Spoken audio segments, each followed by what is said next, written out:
우리 하나님 말씀 보겠습니다. 마태복음 우리 18장입니다. 오늘 마태복음 우리가 제자 훈련 17장까지 마쳤죠.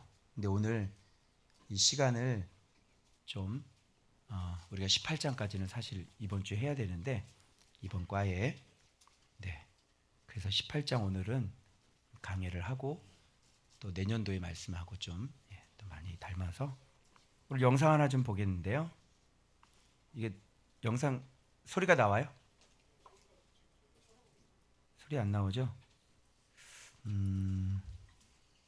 그러면 제가 여기서 거기서 틀어봐 그러면. 이거 얼마나 웃겼는지 내가.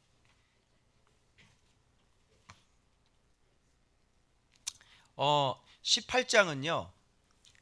17장 우리가 변화산 배웠죠. 자, 변화산에 완전히 그 광채로 바뀌셨잖아요. 그 광채의 의미, 그죠? 겉에 예수님 오시면 시계 돼가지고 무슨 뭐 광채 나고 이거 알면 안 된다 그랬죠.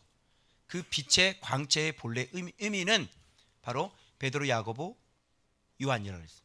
하나님의 말씀 알고 그리고 순종하고 잘 죽는 것. 그래서 그게 모세와 엘리야, 율법과 선지자, 그렇죠? 하나님을 사랑하고 내 이웃을 내 몸과 같이 사랑해라. 변화산 꼭대기에서 보여주신 그 빛의 광채의 본체는 바로 목숨을 다해 하나님을 사랑하고 그리고 내 목숨을 다하여 내 몸과 같이 내 이웃을 사랑하는 것. 그게 바로 예수님이고 바로 그게 천국의 본체이시고 그게 바로 천국 진리란 말이에요. 아멘입니까? 그래서 그것을 몸소 보여주시기 위해 주님이 이 땅에 오신 거죠. 그래서 오늘 18장에서는 무슨 얘기가 이어지냐면, 자, 본체 보여줬어요. 그죠? 그리고 맨 마지막에 성전세를 내는 문제로 17장이 끝나요.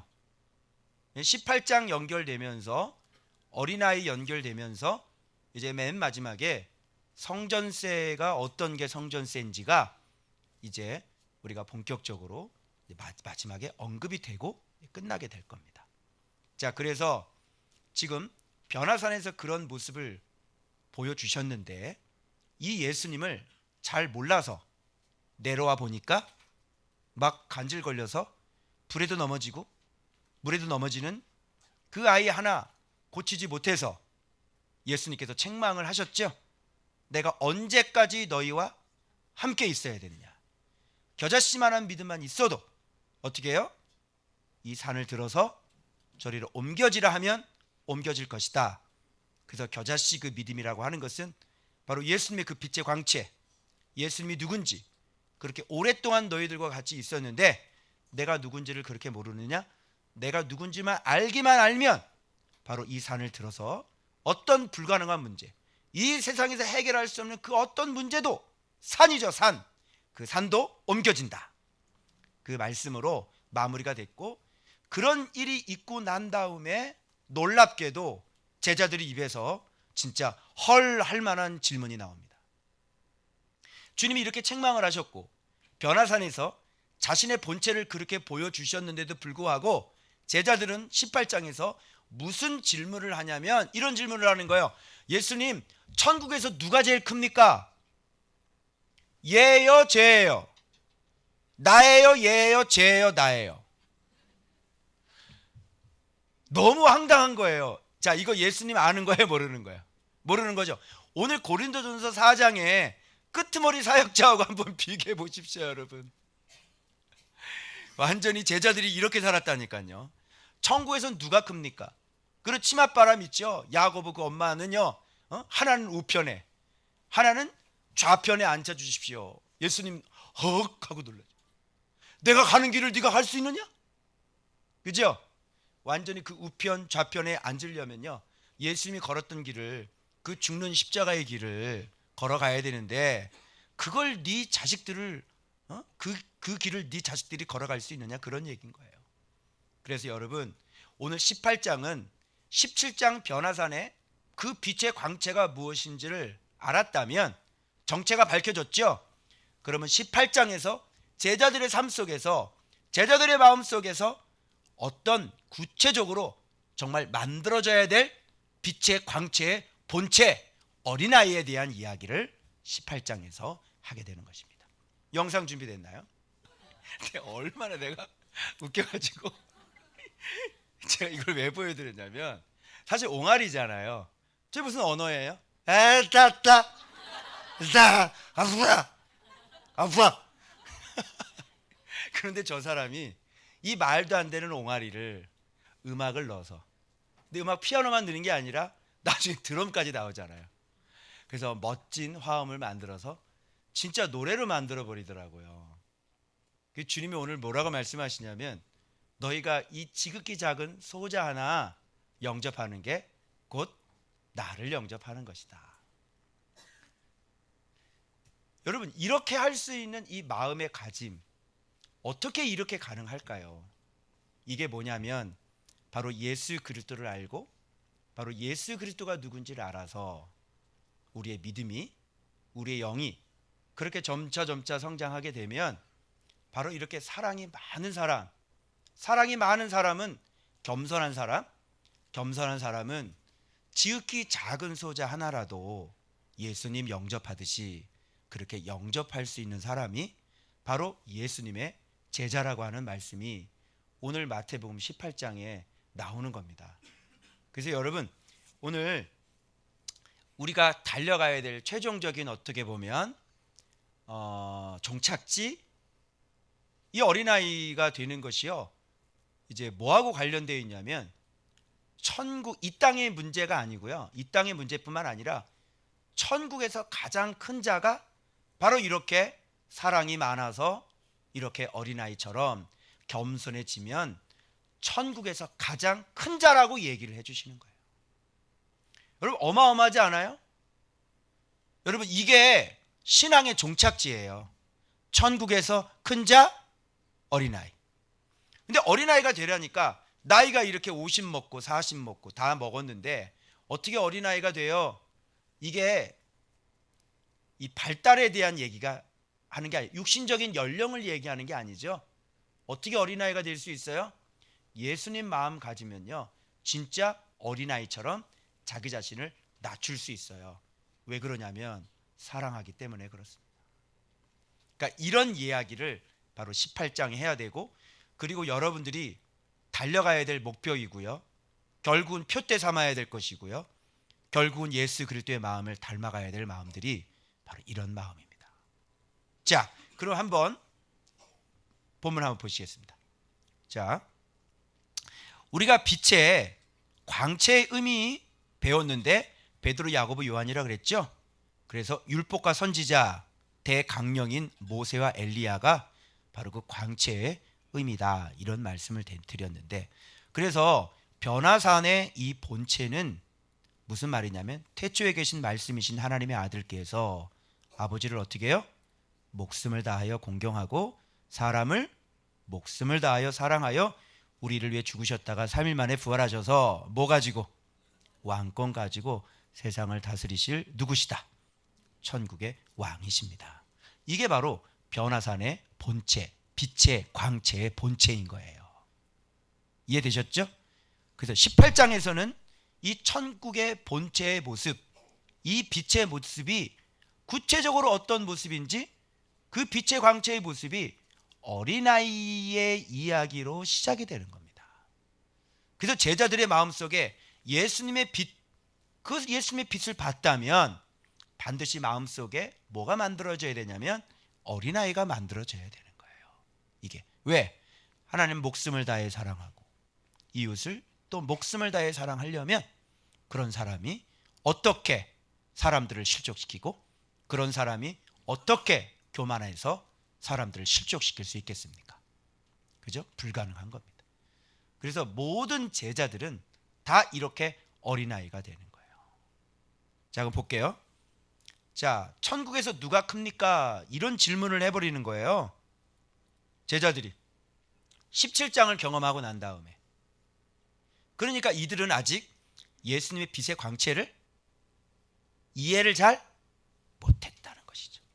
놀랍지 않습니까? 17장 변화산의 본체를 경험하고 18장에서 바로 이런 이야기가 툭 하고 튀어나오는 것을 봐서는 진짜 제자들은 예수님에 대해서 전혀 모르고 있었던 것 같아요. 자, 누가 큰 자냐는 질문에 예수님은 어떻게 대답하시냐면, 이 대답을 듣고 제자들이 질문의 문제점이 뭐냐면 주님이 이렇게 얘기해요. 갑자기 천국에서 누가 큽니까?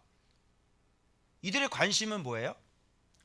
뭐에 관심이 있는 거예요? 작은 거에 관심이 있는 거예요? 큰 거에 관심? 비천한 거에 관심이 있어요? 강한 거에 관심이 있어요? 강한 거에 관심이 있는 거예요. 그리고 아직 천국이 어떤 곳인지 모르는 거예요.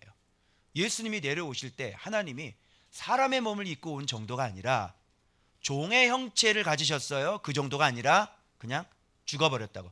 그럼 우리들은 그거를 빨리 깨닫고, 아, 천국의 모습이 그런 모습이구나. 그리고 우리의 표대를 그렇게 삼아서 그쪽으로 우리가 가져야 되는데, 사람은 점점점 힘을 기르고 사람은 점점점 강해지려고 커지려고 하는 거예요. 섬기기보다는 섬김 받기를 원하고, 그죠? 그게 사람이에요. 그게. 근데 천국은 그렇지가 않죠. 천국은 우리가 기본 세팅을 완전히 역행을 해요. 그래서 천국은요, 메가가 아니에요. 천국의 커피점은 메가 커피가 없어. 무슨 말인지 알아요? 자, 그래서 주님이 이렇게 얘기해요. 그 얘기를 딱 듣고 너희들 빨리 바꿔야 되겠다. 이제 빨리 바꾸지. 방향을 빨리 바꿔야 되겠다. 아직 잘 모르고 있네. 나는 그런 사람 아니거든. 돌이켜. 돌이켜라가 스트레포라는 말인데, 돌아서다, 변하다, 바꾸다, 돌리다, 방향 바꾸다, 변화시키다, 바로 내적인 변화를 얘기하는 거예요. 그런 생각 갖고 있어서는 내 제자가 될 수 없어. 빨리 돌이켜. 여러분, 여러분의 묵상 생활이 이제 좀 되셨죠? 이제 그 정도 되셨으면 이제 우리가 2024년도에는 돌이켜야 돼요. 방향이 커지는 거였다면, 이제는 방향이 이제 내가 사는 거였다면, 내가 왕이 되는 거였다면, 그렇게 묵상을 했다면, 그렇게 예수님을 알았다면 2024년도에는 돌이켜야죠. 방향을 완전히 바꿔서 이제는 내려갈 줄 아는 사람, 이제는 죽을 줄 아는 사람, 이제는 양보할 줄 아는 사람, 이제는 좀 섬길 줄 아는 사람으로 돌이키기를 축원합니다. 자, 천국에서 큰 자는 어떤 사람입니까? 주님이 말씀했어요. 4절에 보니까 누구든지 이 어린아이와 같이 자신을, 자 보세요, 어린아이가 되려는 게 아니에요. 나이가 먹었는데 어떻게 어린아이가 됩니까? 어린아이가 되라는 게 아니라 이 어린아이처럼 자기 자신을 낮추는 사람. 어떻게 자기 자신을 낮출 수 있어요? 예수님 알지 못하면요, 절대로 낮출 수 없어요. 비밀이에요. 할 수 없어요. 그리고 예수님을 알지 못하면 왜 낮춰야 하는지를 몰라요. 여러분들이 습관적으로 들었던 얘기는 뭐냐면, 겸손해야 돼. 겸손한 자에게 은혜를 주셔. 그렇죠? 교만한 자는 패망의 선봉이야. 교만하면 멸망하는 사람이야. 교만하면 안 돼. 그런 얘기 많이 듣고 살았죠? 그런데 그게 교만이 그렇게 쉽게 없어지나요? 그건 그냥 듣는 얘기고, 그런 얘기, 잠언에 있는 얘기 계속 들어봐야 예수님 모르면 못해요. 그래서 예수님이 필요한 거예요. 그래서 말씀 생활하면서 예수님을 알고 이렇게 예수님을 깨닫고 예수님이 목적이 되고 목표가 될 때 우리가 예수님이 어떤 모습인가를 보게 되는 거예요. 그럴 때, 아, 이렇게 사셨구나. 요게 이제 묵상을 하다 보면, 그 묵상 처음 1년차 시작할 때도요, 이게 안 보여요. 처음에는 뭐가 막 눈에 들어와요? 처음 묵상할 때는 말씀이 하나님이래 뭐 이런 거 들어와요. 우와, 나 이런 내용이 있는지 몰랐는데 뭐 이런 거 들어와요. 그죠? 그리고 야, 예수의 이름에 권세가 있대. 예수의 이름을 가져야 돼. 안 되는 게 어딨어? 예수의 이름이 돼. 처음엔 이것만 보여요. 그러다가 그런 거 다 지나고 예수의 이름의 권세, 그런 건 당연한 거지. 다 지나고 난 다음에 뭐가 보이냐면 사랑이라는 게 보여요. 예수님 이렇게 사랑하시는구나. 그래서 여러분, 제가 얼마 전 제주도에 있을 때 제가 발 닦아주는 거 한번 얘기했는데, 그리고 그 기억나세요? 발 닦아주는 거. 그죠? 예수님께서 끊임없이 주와 선생이 되어 나의 발을 닦아주시는 거. 그죠? 거기서부터 시작이 되는 거예요. 그 예수님의 마음을 알게 되는 거죠. 그래서 나는 늘 넘어지고 내 실체를 알게 되고 내 본체를 알게 되고 나는 계속 넘어지고 자빠지는데 주님이 끊임없는 사랑으로 내 더러운 발을 씻어주시더라는 거예요. 그렇게 계속 용서받고 그렇게 계속 사랑을 받아보는 겁니다. 그럴 때 주님이 나를 얼마나 사랑하셨는지를 뼈저리게 느끼게 되는 거죠.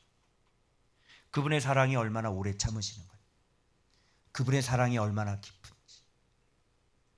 그러면서 아비의 사랑을 이제 느껴가기 시작하고, 그러면서 예수님의 사랑이라는 것을 더 깊게 알아가요. 그러면서 자기 자신이 그동안 그렇게 살지 못했던 자기 자신의 모습, 어느 순간인가 내가 그렇게 예수님의 자리에 앉아 있었다는 것을 알게 되어지고, 이제 예수님의 옷을 진짜 벗을 때가 오게 되는 거죠. 자, 자기 자신을 낮출 수 있을까요? 우리는요, 툭하면 자기 자랑이고요. 그죠? 우리는 뭔가 조금만 대단한 일을 해도 내가 남달리 구별을 하고, 이런 일들이 뭐 우리 세상 살아가는 삶 속에서 너무 비일비재하게 일어나지 않아요? 뭐 교회도 마찬가지, 사역도 마찬가지. 늘 항상 우리는 이름을 날리길 원하고 바벨탑을 쌓길 원하고 자기 얼굴을 드러내길 원하잖아요. 절대로 낮출 수가 없죠. 주님은 뭐냐면 사랑을 요구하고 계시는데, 사랑은 겸손한 거예요. 예전에 제가 도대체 겸손이 뭔가, 성도들 앞에 내가 어떻게 겸손할 수 있는가, 성도들 만나면 90도로 허리 꺾어서 인사를 해야 되나, 성도님들한테 내가 존댓말을 해야지 되나, 도대체 뭐가 겸손인가, 이게 오리무중일 때가 있었거든요. 그런데 프로포즈 할 때 무릎 꿇고 프로포즈 하잖아요. 그러면서 겸손은 사랑이 있어야만 할 수 있다는 걸 그때 가르쳐줘서, 겸손이 따로 떨어진 문제가 아니라 겸손은 반드시 사랑이 있어야 된다는 것을 제가 알게 된 겁니다. 그래서 진짜 겸손한 사람은 사랑하는 사람이에요. 사랑하면 겸손해지는 거죠. 그래서 이게 사랑인 거예요, 사랑. 근데 내가 정말 사랑하는 사람인데, 그죠? 그 사람 앞에 군림할 수 있어요? 내가 진짜 사랑하는 사람들인데 내가 그 사람에게 무슨 뭐 반말을 하건 내가 뭐를 하건, 그죠? 내가 진짜 사랑하는 사람인데 그 사랑 속에 그 안에 다 녹아져 내리는 겁니다. 자, 그 다음 한번 또 보겠습니다.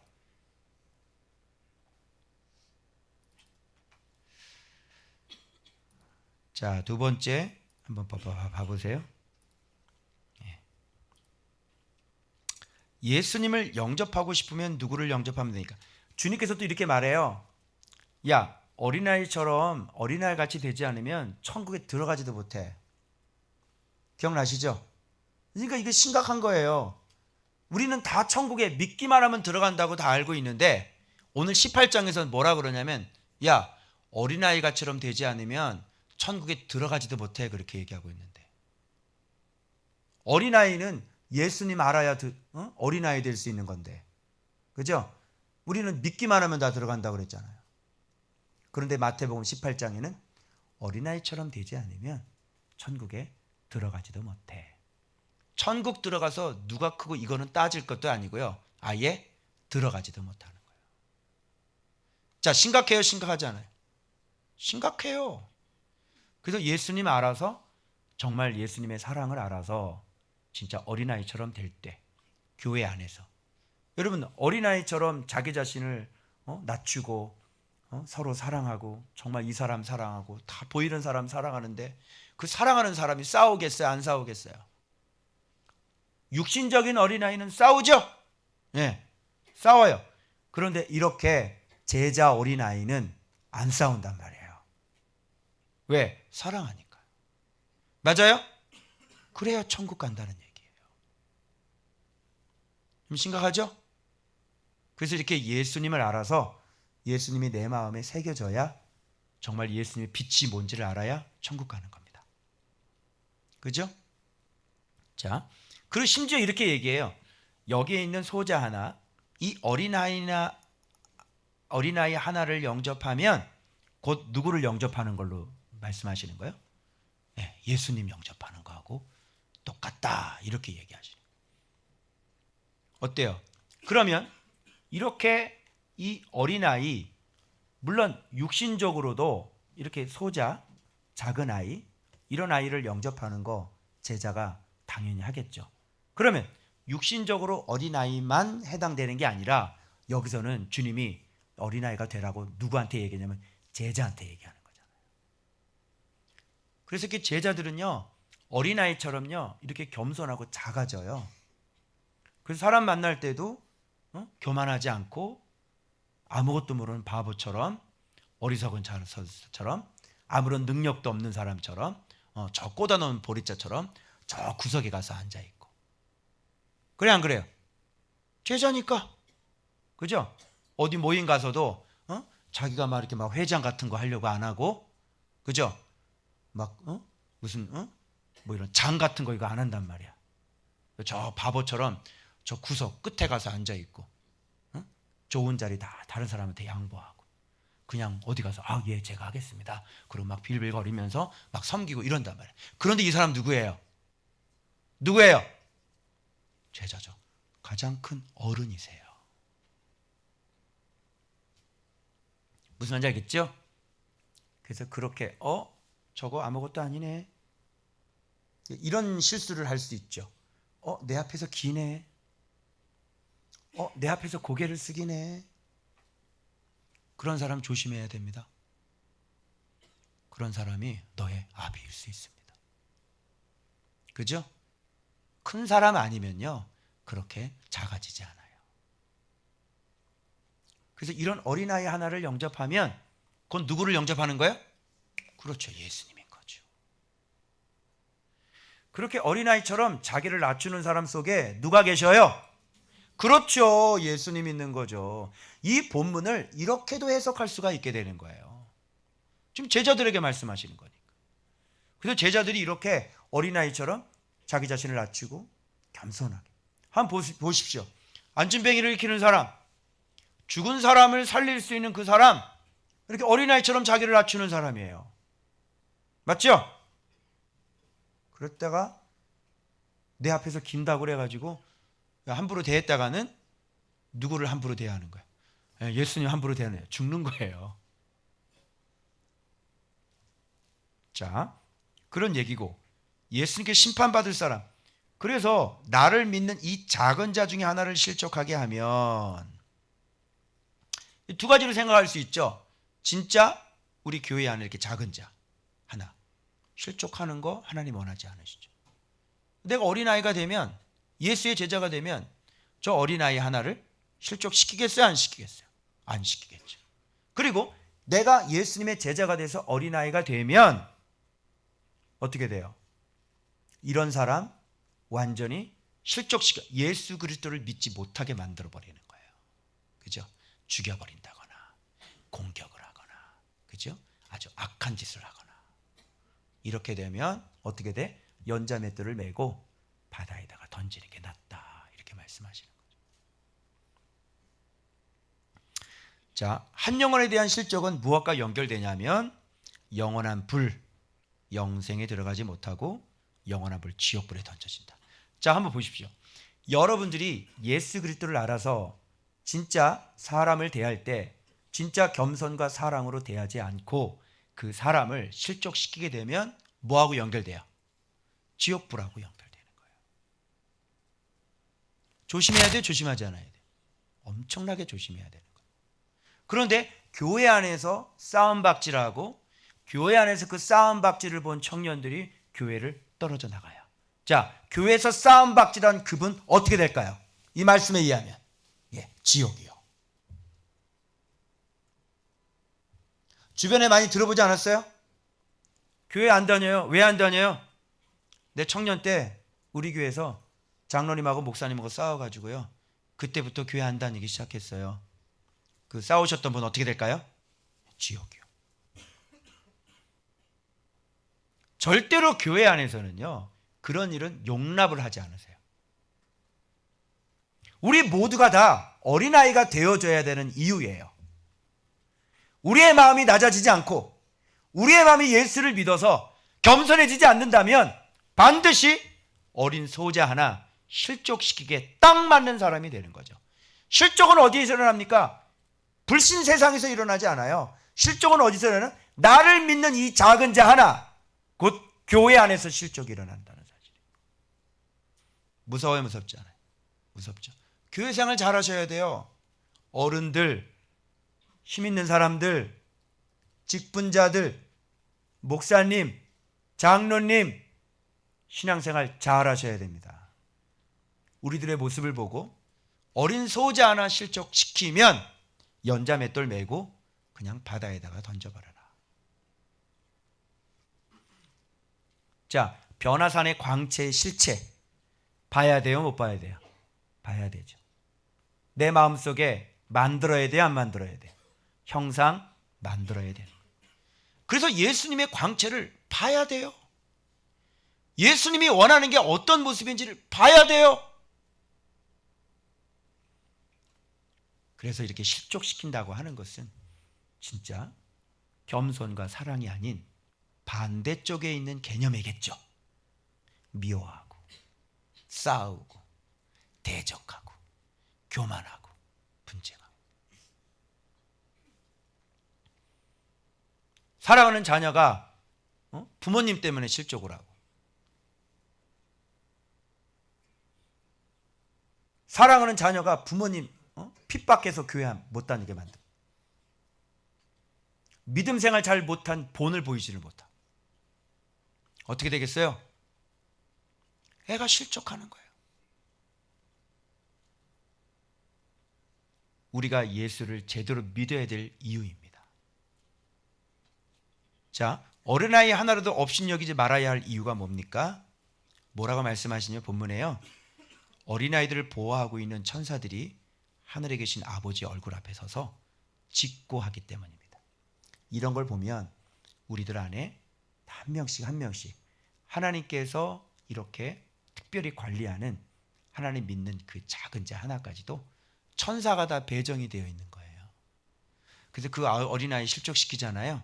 그러면 그 아이 담당 천사가 하나님 앞에 올라가서 얼굴을 맞대고 제가 그랬습니다. 보고가 다 들어가는 거예요. 그러니까 어린아이 하나도 하나님은 놓쳐요, 놓치지 않아요. 이게 천국이란 말이에요. 천국은요, 어린아이 하나, 작은 소자 하나까지도 결단코 잃어버리지 않는 것이에요. 알겠죠? 왜? 자기 자신의 소유이기 때문에 그래요. 하나님의 소유를 실족시키고 하나님의 기업을 뺏거나 실족시키게 되면 그 사람이 어떻게 되겠습니까? 그래서 이 비유가 기억하세요? 양 100마리 비유 중 잃어버린 양의 비유는 그럼 무슨 뜻이 되는 거예요? 하늘에 계신 아버지는 이 작은 자 중, 자 봐봐요, 99마리보다 잃어버린 한 양을 주님이 찾으러 가는 거예요. 그 무슨 뜻이에요? 한 마리도 잃어버리지 않아요.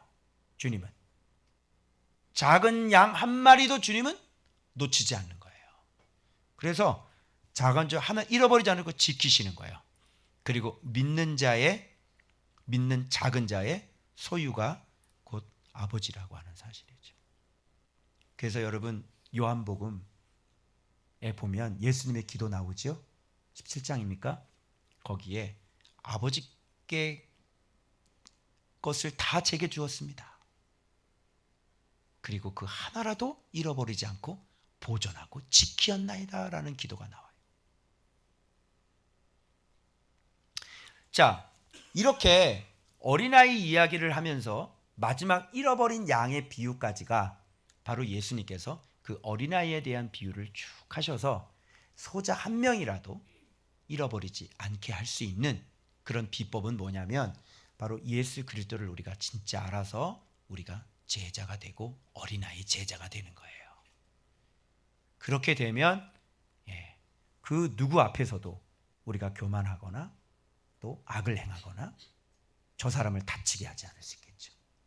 그래서 그 안에 그냥 온통 교회 안에 이렇게 겸손한 사람, 사랑하는 사람만 있으니까 누가 다치겠어요? 다칠 수 있는 사람 아무것도 없죠. 그래서 예수가 필요한 거고 예수의 빛이 필요한 겁니다. 여러분. 아멘입니까? 그런데 오늘날 교회는 많이 그렇지 못하죠. 교회 안에는 싸우는 일들이 너무 많고요. 그것으로 인해서 어때요? 싸우니까 성도들이 다 어떻게 돼요? 막 목사님하고 막 싸우죠? 다 어떻게 돼요? 어느 순간인가 교회가 다 풍비박산이 나고요. 싹 다 없어져 버려요. 그때 떨어졌던 사람 어디 가 있냐면 백담사에 가 있는 거예요. 이게 누구 책임이에요? 싸운 사람. 그 사람 천국 가겠어요? 이게 교회 안에서 많이 일어나요? 아니면 적게 일어나요? 그래서 예수를 모른다는 얘기가 나온 거예요. 아시겠죠? 어린아이는 예수님을 알아서 예수님을 닮아서 빛의 광채, 그 본체대로 우리가 하나님을 사랑하고 이웃을 내 몸처럼 사랑하는 것입니다. 아멘. 2024년도 이 빛의 광채 여러분이 보실 수 있고 보신 분들은 꼭 어린아이처럼 자기 자신을 낮추는 사랑할 줄 아는 그런 여러분들 되시길 그리스도 이름으로 축원합니다. 그 다음에 무슨 본문이 나오냐면요. 죄를 범한 사람 몇 번까지 용서를 해줘야 되는 문제가 나와요. 이게 어린아이하고 무슨 상관이 있을까요? 자, 제가 어린아이를 겸손을 뭘로 해석을 했냐면 사랑으로 해석했죠. 자, 지금부터 나오는 건 다 사랑입니다. 그런데 이 겉으로 서로 사랑해야 돼 이런 얘기는 안 해요. 알겠어요?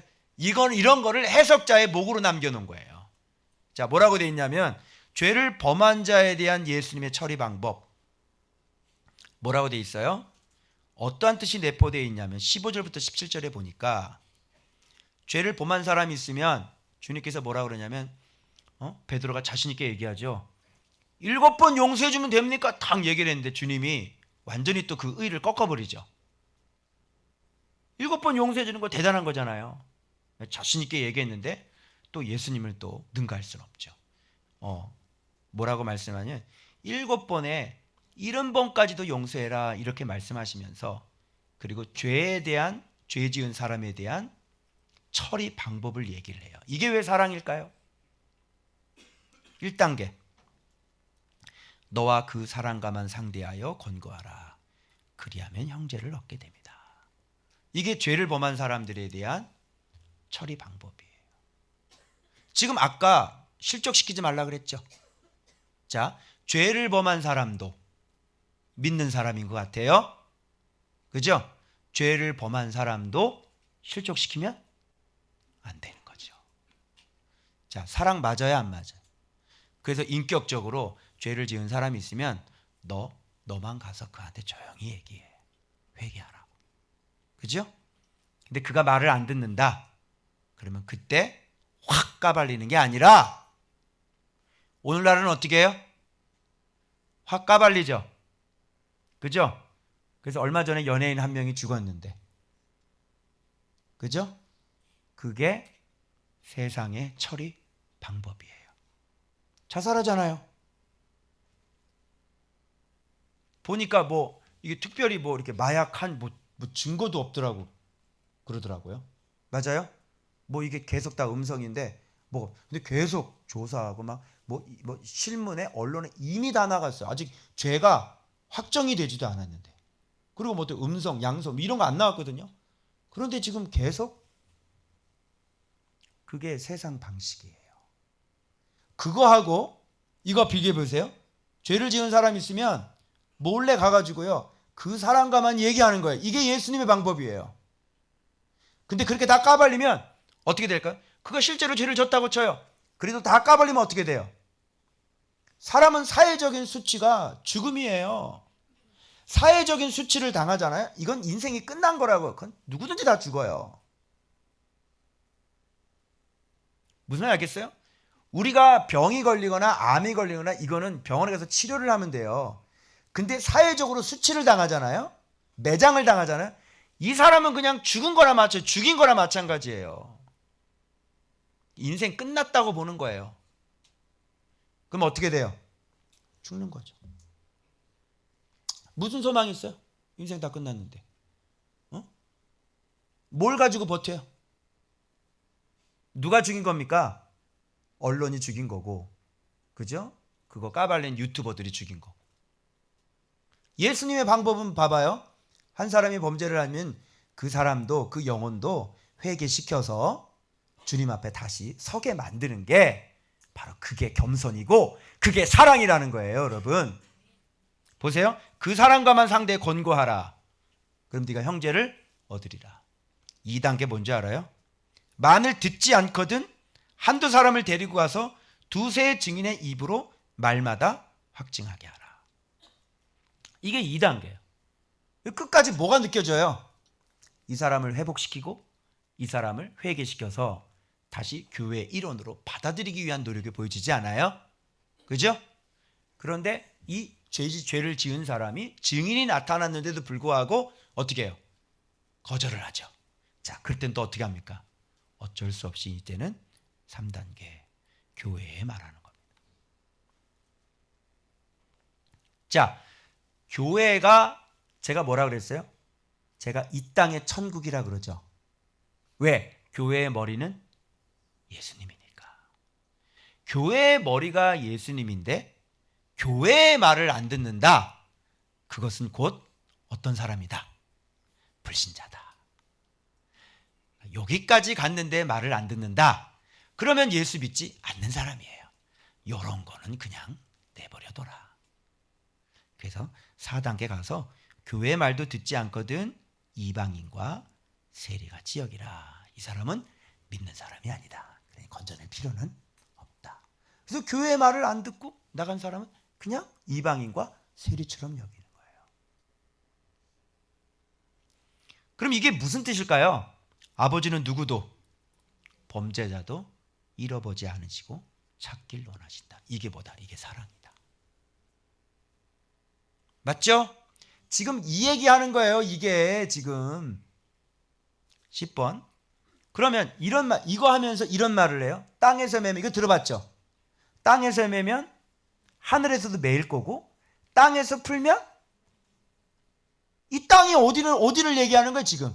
문맥상 교회 얘기하는 거예요. 맺다는 것은 지금 교회가 그 문제를 풀어주지 않잖아요.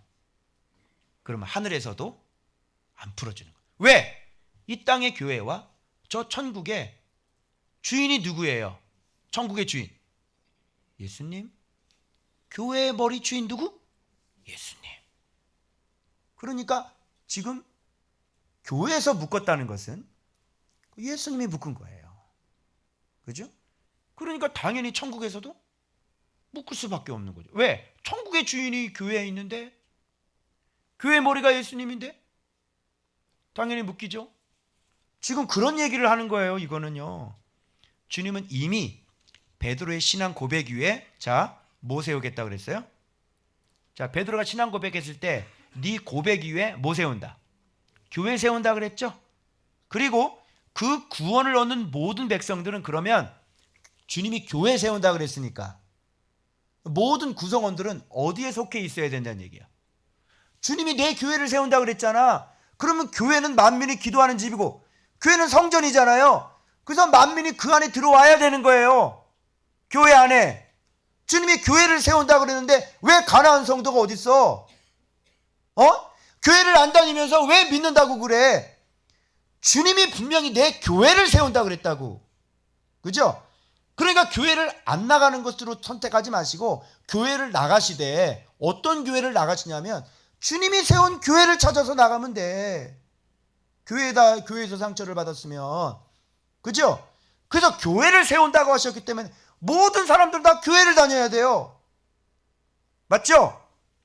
자, 봐봐요. 구원을 얻는 그런 기본 단위가 어디입니까? 교회 아니어야 된다는 얘기예요. 사람과의 화평과 화해가 없는 신앙은 인정하지 않겠다. 교회 안에서 인정 못 받고 교회 안에서 묶어버렸는데 그 신앙을 주님은 인정하지 않겠다는 얘기예요. 그게. 그래서 교회는 영생을 얻는 자들의 영생을 결정짓는 이 땅에 뭐가 된다? 천국이 된다. 물론 정말 교회가 없는 곳이 있죠. 그죠? 그래서 주님이 뭐라 그러냐면 뒤에 나와요. 두세 사람이 내 이름으로 모인 곳은 교회라고 얘기하는 거예요. 알겠죠? 그래서 어쩔 수 없이 교회를 못 나가는 경우도 있어요. 그렇죠? 그러나 두세 사람이 예수님의 이름으로 모였다면 바로 그곳이 교회야. 맞죠? 자, 그래서 교회가 천국인 이유는 말할 필요도 없어요. 교회 머리가 예수님이기 때문에 그래요. 물론 교회의 머리가 예수님이 아닌 교회가 있을 겁니다. 인간이 다스리고 인간이 통치하고 인간 마음대로 하는 교회 빨리 탈출하셔야죠. 무슨 말인지 알겠어요? 교회의 머리는 누구여야 돼요? 여러분, 왜 제가 교만했다고 왜 회개를 해요? 응? 목사가 내가 진짜 왕처럼 살았다고 여러분들 앞에서 왜 내 수치를 까발려요? 내가 왜 회개를 해요? 내가 오늘 오전에 설교했잖아요. 내가 끄트머리에 있지 않고 내가 어느 순간 내가 왕의 자리에 있었더라.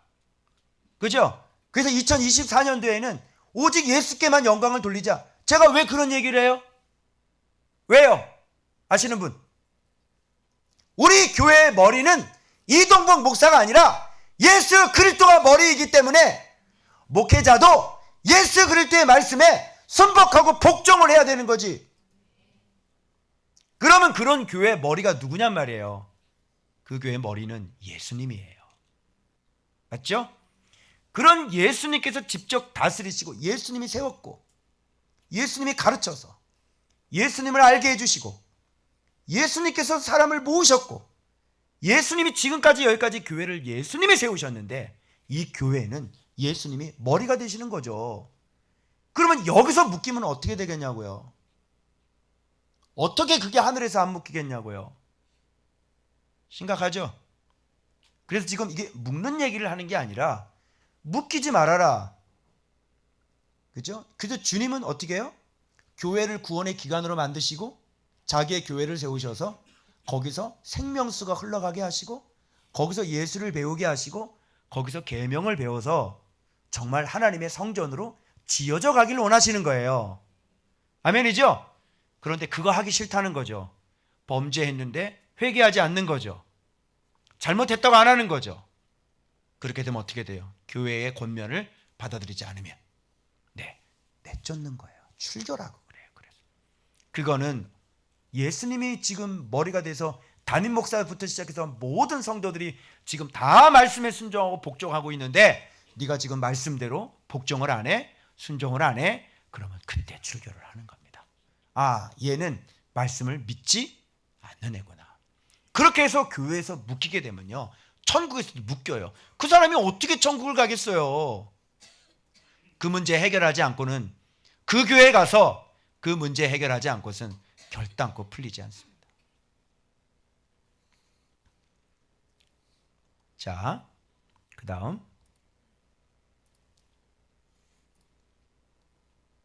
잠깐만, 또 하나가 있는데 어디 갔냐?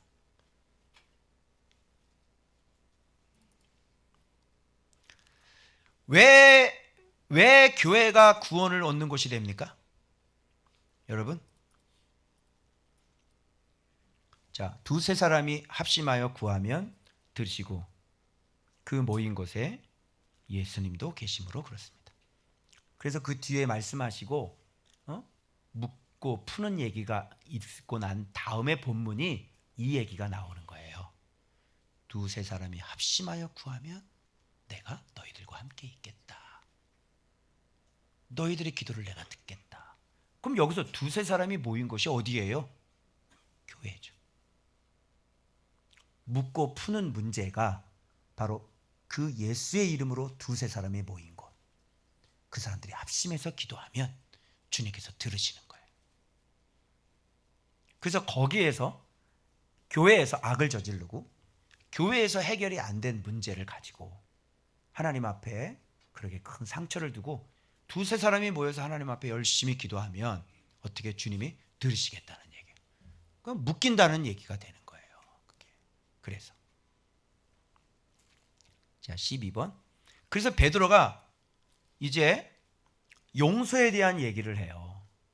그러면 이 부분에 대해서 이제 중요한 게 뭐냐면 용서를 해야 되지 않습니까? 우리 어떻게 용서를 해야 됩니까? 이러면서 용서 몇 번 해줘야 됩니까? 이런 문제가 나와요. 자, 7번 합니까? 여기 반드시 용서의 기본적인 원칙은 뭐냐면, 자, 1만 달란트 빚진 자를 탕감해 준 임금 얘기 나오죠? 그 얘기를 하면서 빚진 자 그 용서 얘기가 나오는 거예요. 그래서 언제까지 용서를 해주면 7번에서 70번까지. 그럼 490번만 용서하라는 거예요? 그렇지 않아요. 그래서 예화를 하나 드시는 거예요. 천국은 마치 이 임금과 같다. 그래서 천국은 어떤 곳입니까? 그 종들과 결산하려 하던 어떤 임금과 같다. 종들과 이제 결산을 하려고 하는데 이 종이 빚이 엄청나게 많이 지었나 봐요. 얼마나 졌냐 보니까 10,000달란트가 빚진 거예요. 그래서 이 임금은 어떤 임금이냐 봤다면 이게 천국의 모습이거든요. 임금의 모습. 10,000달란트 빚졌는데 10,000달란트 은혜를 주신 분이죠. 빚을 졌다는 건 뭐냐면 10,000달란트를 줬다는 얘기 아니에요. 줘야 빚을 내가 받아야 무슨 뭐 빚지지. 은행에서 대출을 해줘야 내가 빚지지. 대출 안 해주고 빚졌냐? 안 되죠. 그러니까 10,000달란트가 빚졌다는 건 10,000달란트를 줬다는 얘기 아니에요. 그죠? 그러니까 10,000달란트 은혜를 주신 분이에요. 근데 갚을 수가 있어요, 없어요? 몸, 아내, 자식 다 팔아도 못 갚아요. 못 갚은데 그걸 용서해 줬잖아요.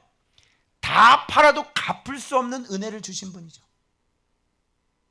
맞아요?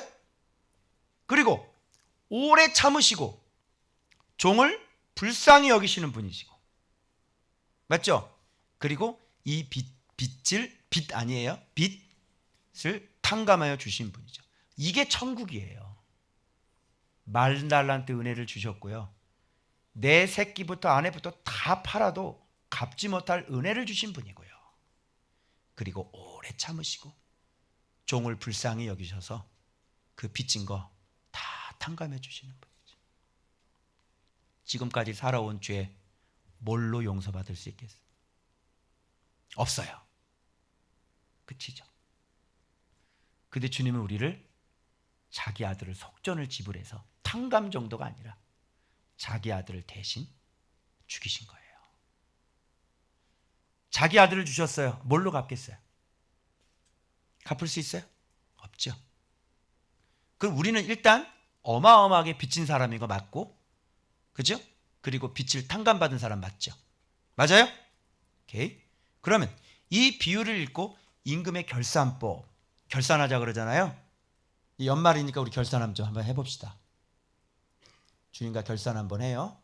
임금의 결산 공식이 뭐냐면, 제가 이거 조사해 보니까요, 10,000달란트 이렇게 여기 계산을 쭉 해 나왔어요. 결론은 뭐냐면 10,000달란트는 45조다. 왜 45조 나는지 따지지 마. 여기 나와, 여기 나와줘. 여기 얘기해줘. 1달란트는 600드라크마인데 1드라크마면 1데나리온 시골 노동자 하루에 품삯으로 시골 노동자 하루에 품삯이 최대한 낮게 잡아서 5만원으로 본다면 화폐 단위로서의 은하 1달란트는 3억 원이다. 그 말은 15배므로 1달란트는 45억이고 10,000달러는 45조가 된다. 100데나리온은 하루 품삯 5만원 잡았을 때 500만 원이다. 끝. 자, 임금의 결산 공식은 45조란 말이야. 그런데 결산할 때 보니까 얘가 갚을 능력이 없어. 그래서 다 탕감해줘. 왜? 불쌍히 여겼어. 불쌍히 여기는 거 이거. 그래서 이게 뭐든 갚을 수 없는 은혜가 되는 거야. 그죠? 갚을 수 없는 이 엄청난 은혜를 주셨는데, 그런데 그걸 갚을 수 없으니까 그걸 다 탕감해 주시는 거지. 주신 것도 엄청난데 어떤 종님이 그래 45조를 빌려가는 놈이 어딨냐? 그지? 받은 것도 엄청난데 그걸 또 다 탕감을 해줘. 이거는 뭐 한없는 은혜를 얘기하는 거예요. 자, 만달란트 빚진 자 공식은 뭐냐면 이 사람이 이제 또 빌려준 사람이 있나 봐요. 100데나리온 500만 원 빌려줬어요. 그랬더니 멱살을 잡고 왜 안 갚어 이놈아? 이놈이 아주 못된 놈이네. 그래서 용서하지 않고 옥에다가 가뒀대요. 자기는 45조 탕감받고 얼마? 500만 원을. 너 어떻게 생각하냐 류나? 넌 어떻게 생각해? 이거 사리에 맞다고 생각하냐? 이놈 어떻게 하면 좋겠어? 잡아야지. 그래, 임금도 그래가지고 여봐라 잡아와라 그랬단 말이야. 그래서 임금이 재결산을 해. 명심해, 재결산이 있다는 거. 은혜를 받은 것만 생각하지 마. 주님께서 다시 결산한다. 그래서 45조 너 지금 용서 안 하고 그랬어? 45조 여기에 노하심으로. 아까 45조는 불쌍히 여겼죠. 근데 지금 45조 노하셔서 다 갚으라 이렇게 바뀌었어요.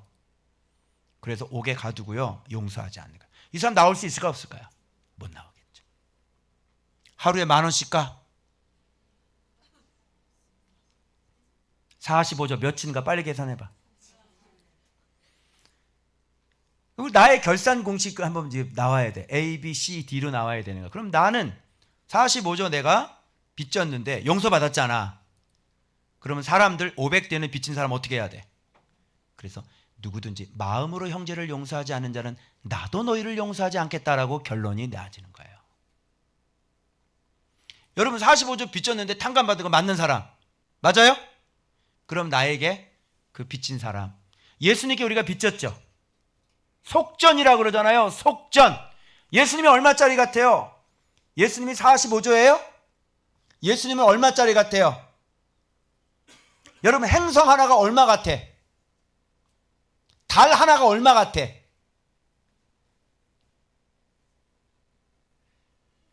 값어치를 행성 하나 떨어졌는데 그 1억이라며?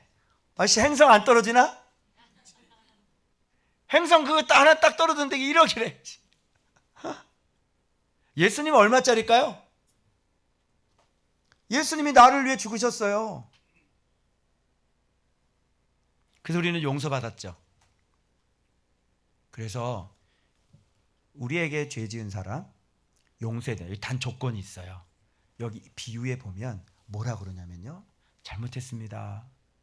참으소서, 또 하지 마소서, 제가 갚겠나이다 이렇게 돼요. 이런 사람이 용서하는 거예요. 그런데 배째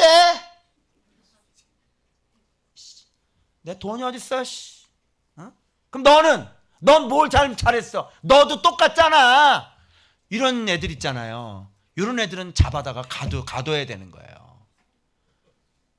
맞아 안 맞아요? 계산도 못하냐? 네가 빚진 거하고 내가 빚진 거 계산을 못해? 어떻게 똑같아 그게? 이게 뻔뻔한 사람들이에요. 뻔뻔한 사람들. 죄를 짓고도 회개를 해야 안 해요. 안 해요. 막 TV 앞에 나타나서 막 웃고 나타나요. 유가족들이 가슴 아파 막 그러는데 막 가서 발로 차잖아. 취재하러 나오는데 취재하는 그 마이크를 막 발로 차잖아, 죄인이. 그럼 되겠어요?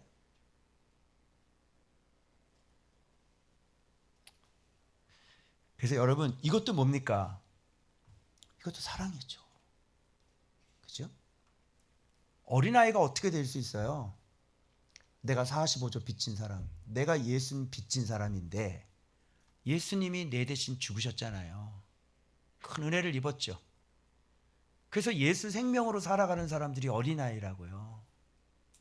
이런 사람 죄인들 바라볼 때 어떻게 어린아이들이 어떻게 바라보겠어요?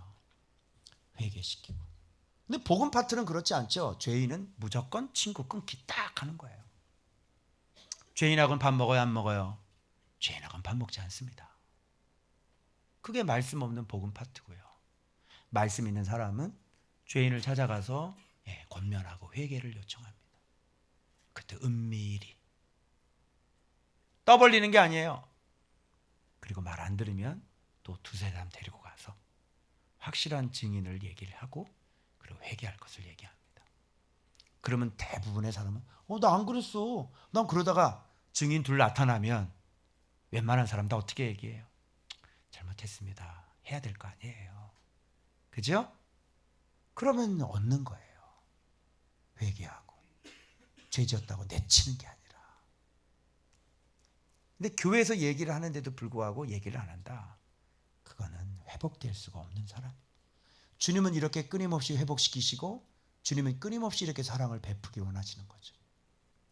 그런데 그것을 다 거부하는 거는 뭐예요? 우리 가족이 아니란 얘기다. 이게 여러분 다 사랑에 대한 이야기예요, 여러분. 아시겠죠? 자, 그래서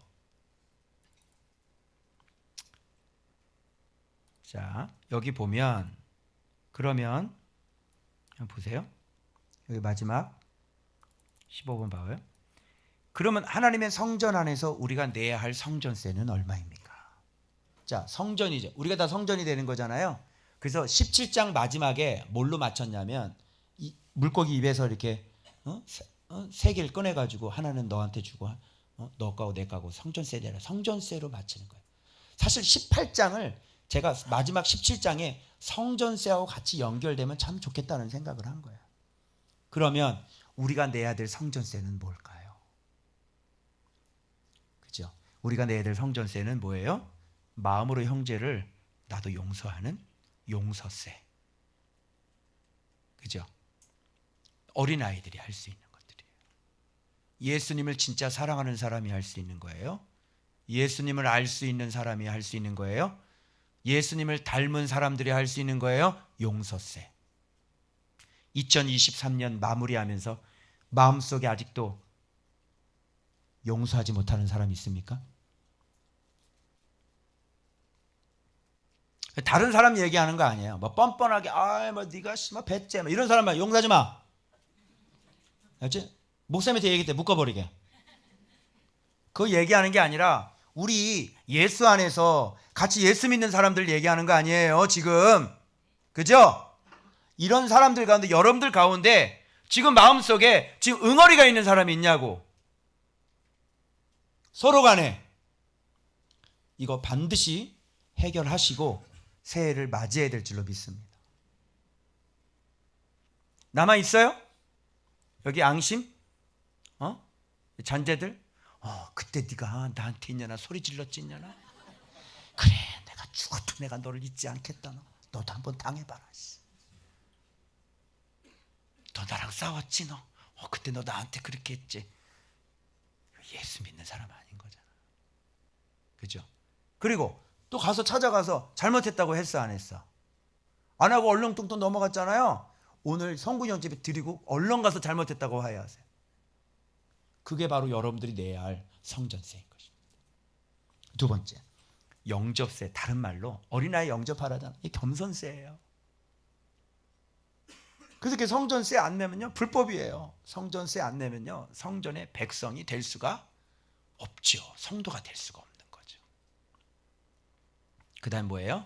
회개세. 정직하게 회개해야죠. 그리고 바로 세움세. 그래서 내 잘못된 것들 누가 와서 너 회개해 하기도 말 필요도 없죠. 예수 믿는 사람이 뭘 누가 와서 뭐 얘기를 해가지고 무슨 뭐 그런 사람이 어딨어? 아니 이거 네가 몰라 그거를? 너 묵상하는데 네 잘못을 몰라? 우리 성도들은 다 아시죠? 그래서 우리는 누가 얘기 안 해도요 벌써 말씀 묵상하고 있는 사람이기 때문에 내가 뭐가 잘못됐는지를 알아요.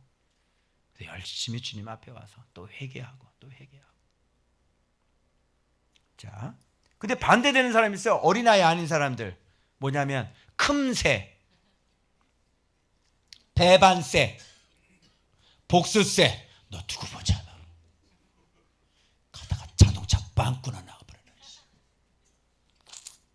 아유, 진짜 유치하죠. 그죠? 이게 진짜 큰 사람들.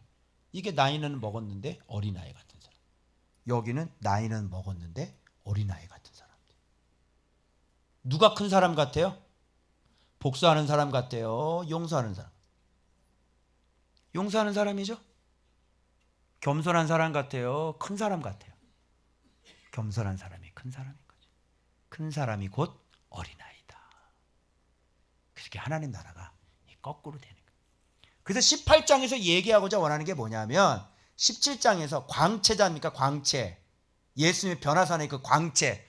그 광채의 본체가 율법과 선지자, 그리고 베드로, 야고보, 요한, 그 빛의 광채, 그 광채의 의미를 아는 사람은, 그런 사람은 반드시 뭐가 된다? 18장에 제자가 된다. 어린아이가 된다. 바로 세울 줄 아는 사람, 용서할 줄 아는 사람. 맞죠? 그래서 진짜 예수님의 사랑으로 이렇게 죄인을 만나건, 그리고 또 나에게 잘못한 사람을 만나건, 어떤 사람을 만나건, 그렇게 예수님의 사랑으로 다 품고 회복시키고, 내가 스스로 또 회개하고, 그리고 내가 용서하고, 이런 사람이 바로 제자요. 이런 사람이 어린아이라는 얘기를 마태복음 18장에서 하고 싶으신 거예요. 그런데 제자들은 이 사랑이 없다 보니까 지금 계속 서로 뭐 하고 있어요? 네가 커 내가 커. 그죠? 나는 이 교회에서 나는 왜 나를 인정을 안 해주고, 왜 나는 한직으로 보내냐, 뭐 이런. 연말 되면 항상 시험에 들고, 왜 집사를 안 주는 거야? 술이나 끊어라 인간아. 11조도 안 하면서 왜 나는 집사를 안 주시고 11조나 제대로 하셔. 이게 뭐야? 이게 바로 이게 육신적으로 나이는 먹었지만 어린아이라는 얘기예요. 이게 지금. 그래서 여러분 2024년도 우리가 진짜 예수를 알므로 인해 제자 어린아이가 되길 그리스도의 이름으로 축원합니다. 그래서 빛의 광채 정확하게 알아서 교회가 뭘 하는 것인지, 우리의 목표가 뭔지, 우리의 표대가 뭔지. 그래서 여러분 전혀 우리가 기본적으로 세팅이 되어 있는 것과는 전혀 반대라고 하는 것. 강한 게 아니라 약한 거고, 큰 게 아니라 작은 거고, 자기 자랑이 아니라 비천한 거고, 그래서 보복이 아니라 축복하는 거고, 이런 거를 2024년도 목표로 잘 삼으셔서 여러분들이 그리스도의 장성한 분량으로 진짜 빛을 이해하고 빛을 담고 빛대로 살아갈 수 있는 여러분들 되시길 그리스도의 이름으로 축원합니다. 한번 기도하겠습니다.